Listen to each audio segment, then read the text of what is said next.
Hi, I'm Dr. Charles Raison. I'm on the steering committee for the Psych Congress, and I'm here today with Dr. Les Citrome, who's done some great talks for the conference. Let me ask you a question about one of the things you talked about, which was the role of glutamate in schizophrenia. Can you kind of recap for me some of the highlights of what most recent research is showing? Sure. For a long time, we focused exclusively on dopamine.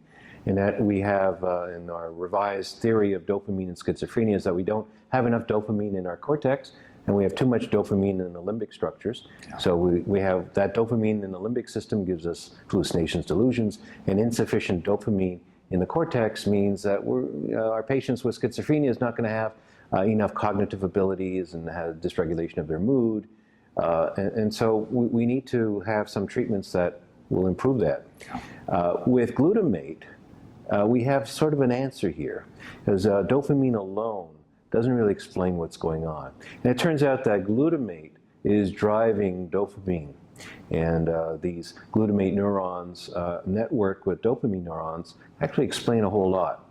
And it turns out that if you have insufficient glutamate activity, if you don't have enough, you're going to have not enough dopamine in the cortex.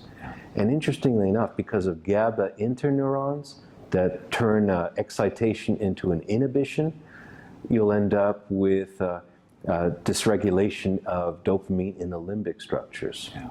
So the glutamatergic signal really provides a unifying way to think about these sort of paradoxically opposite sort of dopamine findings in different brain areas. It sort of brings it together in a way. Yeah, absolutely. But you also have to think about GABA interneurons. They play a very important role in understanding what's going on. And of course, there's some old data suggesting that in schizophrenics, sometimes benzodiazepines can really be kind of useful. I wonder if there's a connection there with sort of GABA modulation.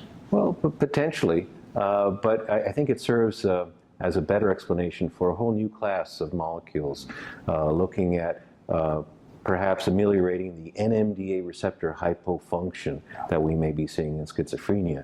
And by making NMDA glutamate receptors function better, we can help regulate dopamine output in a way that will relieve symptoms of psychosis, negative symptoms, positive symptoms, and perhaps even cognitive dysfunction. Yeah.